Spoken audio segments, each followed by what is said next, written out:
which if you could start throwing potions at me, that would be great.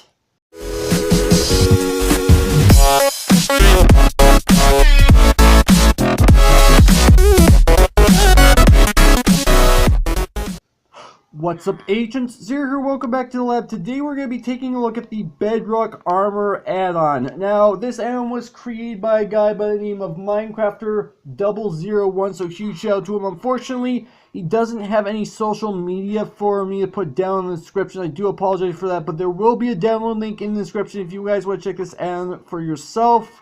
Now, obviously, you can tell that I'm currently in survival mode rather than being in creative mode, and that's simply because this is a survival-oriented add-on, and it's not exactly the easiest thing for me to showcase this add-on in creative. Not that you guys really care, you guys are just here to see what this add-on can do, and that's why I'm here. So, this is the Bedrock Armor add-on, and as you can tell, we have ourselves a nice new set of armor. This is the Bedrock Armor as you'd expect.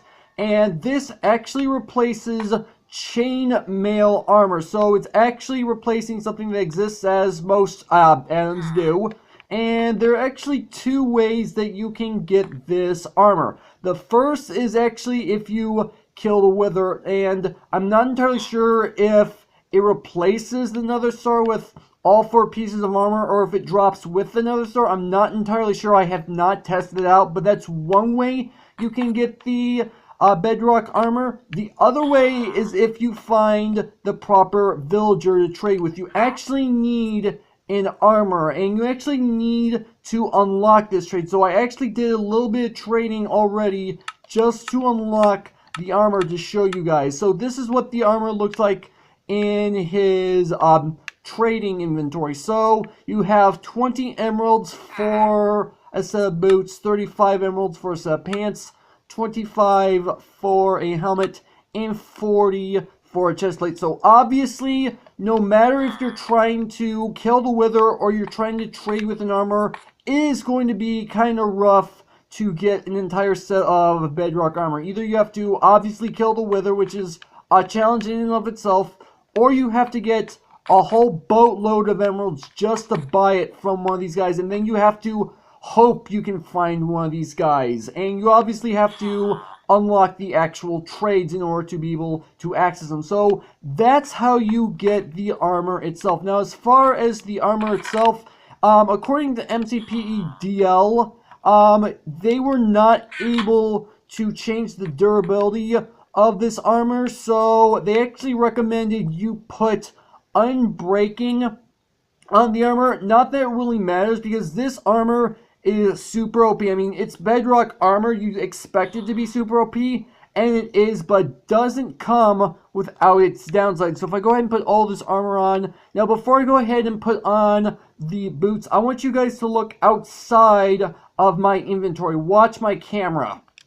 So, as you can tell, I just zoomed in. That's because when you wear this armor, you have a 0.05 speed. So basically that means obviously I'm moving a lot slower, which makes a lot of sense because this is supposed to be really heavy armor, because even though it's not using actual bedrock, it's replacing chainmail armor, it makes a lot of sense that it would slow you down as much as it does. And as you can tell, it also gives me 2 extra rows of hearts. I have a total of 30 hearts or 60 hit points. Now, there are a lot of bonuses to wearing the Bedrock Armor, and honestly, I feel that the amount of bonuses that you have from wearing this armor outweighs the fact that you're as slow as you are.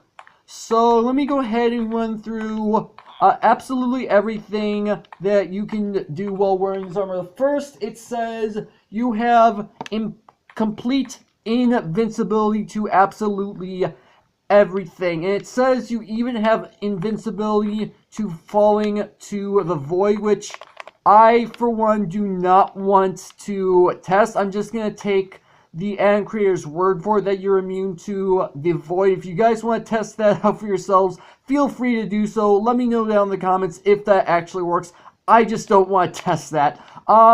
So the other things, there's a whole bunch of things that you can do. So I've got myself a flint and steel, and the reason why I'm in the vehicle bay rather than the obsidian chamber, because I am going to be doing some testing in the obsidian chamber, is fairly obvious. If I did this in the obsidian chamber, it would just spawn in another portal. So if I go ahead and set a block on fire and I stand in the fire, I am absolutely taking no fire damage whatsoever. But it doesn't end there. So, as you can obviously tell, no fire damage. Open my inventory. It is not even losing any durability whatsoever. That's how OP it is. It might be because of the fact that it's got unbreaking. However, I honestly doubt it. But yeah, you are completely immune to fire damage when you're wearing this armor set. And as I mentioned, that is not all you are immune to. There's a lot more that you are immune to when you have this armor. So I got myself Diamond Sword with Sharpness 5 with 13.25 attack damage, so that should help me out. And I have a bunch of mobs which I'm going to be testing this on. So, as you expect, we're going to be doing this in the Obsidian Chamber. I mean, I did say we were going to be doing some testing in here. So, there's actually an entire list of things, and obviously the fire damage is one of the things on the list. So, next up, I think you guys have a pretty good idea what I'm about to test. And I think you guys have an idea of what the result is going to be. So, let's go ahead and jump off here. Absolutely no fall damage from this. Not too bad. Now, obviously I have a bunch of mob spawn eggs in my inventory. We're going to be testing those out. The first, we're going to spawn in a zombie. And if you take a look, I am completely immune to taking damage. And not only that, I have knockback resistance 100. So I am literally not moving. I can just stand here, and this zombie is unable to do absolutely anything to me. I'm taking no damage. He's not even knocking me back. So I can just stand here. I can literally just stand here. This zombie can just be next to me, and I can just chill. So, yeah, let's go ahead and take care of the zombie because I don't really need him. So next up, you actually are immune to projectiles. So if I go and spawn in this skeleton, he's going to attempt to shoot me with arrows. However, he is not succeeding, and I think, if I'm not mistaken, yeah, the arrows are just going right through me, which doesn't make any sense from an add-on standpoint, but it does show off that, well, the skeleton obviously can't actually do anything to me. I mean, that much was fairly obvious from the get-go. So, there we go. Next up, we have ourselves a creeper spawn egg. I think you guys have a pretty good idea what I'm going to do with this creeper spawning. I mean, that much is fairly obvious. So, we're going to spawn in a creeper, and we're going to let him come to me. And we're immune to it. We're immune to explosion damage as well. So, we're immune to practically everything. Now, there is one final thing that I want to test out, and I don't even know if this is going to work in the first place. But I'm going to spawn in a witch.